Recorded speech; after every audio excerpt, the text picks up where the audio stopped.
দর্শক, এই মুহূর্তে পাওয়া খবরে আমরা জানতে পেরেছি বিএনপি চেয়ারপারসন বেগম খালেদা জিয়া আর নেই। বিএনপির অফিসিয়াল যে ফেসবুক পেজ, সেখানে বিষয়টি নিশ্চিত করা হয়েছে। এ বিষয়ে সবশেষ তথ্য জেনে নিব। এভারকেয়ার হাসপাতালের সামনে আছেন সহকর্মী তাজনুর ইসলাম। তাজনুর, আপনার কাছে সবশেষ কি তথ্য রয়েছে আমাদের জানাবেন।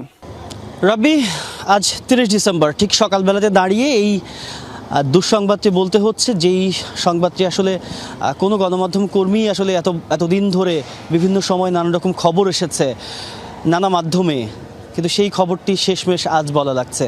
কারণ আজকে দলের তরফ থেকে এরই মধ্যে কনফার্ম করা হয়েছে, নিশ্চিত করা হয়েছে বেগম খালেদা জিয়া ঠিক আজকে সকাল 6টায় তিনি শেষ নিঃশ্বাস ত্যাগ করেছেন, তিনি মারা গেছেন।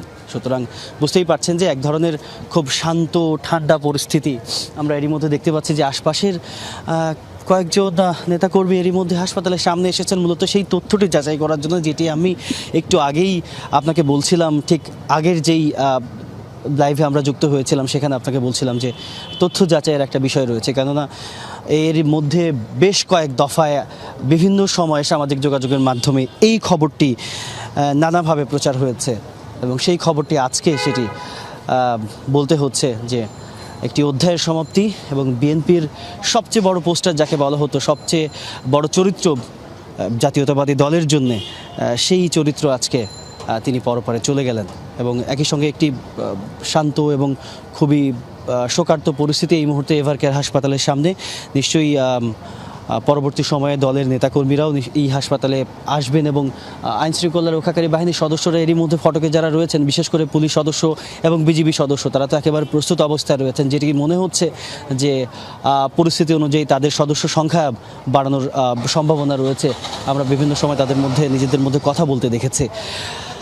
তবে গতকাল রাতে এই নাটকীয়তা কিংবা নানা রকম ঘটনা প্রবাহের মধ্যে দিয়ে গিয়েছে এভারকেয়ার হাসপাতালে। বিশেষ করে খুব জরুরি মুহূর্তে, খুব জরুরি অবস্থায় তারেক রহমান এবং তার স্ত্রী ডাক্তার জুবাইদুর রহমান এবং তাদের কন্যা জায়মা রহমান সহ পরিবারের সদস্যরা, একই সঙ্গে মেডিকেল বোর্ডের সদস্যরা, তারা দীর্ঘ সময় গতকাল বৈঠক করেছেন।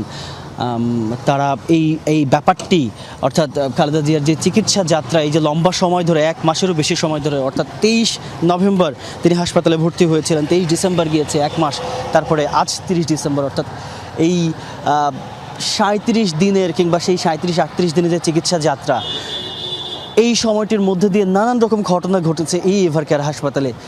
সেই এভারকেয়ার হাসপাতালে সেই সমস্ত নাটকীয়তা, সেই সমস্ত ঘটনা, বিশেষ করে মাঝখানে এমনটি হলো যে সামাজিক যোগাযোগের মাধ্যমে এত বেশি পরিমাণে গুজবে সয়লাভ হয়ে গেল, সে সময় আসলে সঠিক তথ্য যাচাই করা, সঠিক তথ্য দেওয়া অনেক বেশি চ্যালেঞ্জিং হয়ে দাঁড়িয়েছিল। সেই সময়টিতে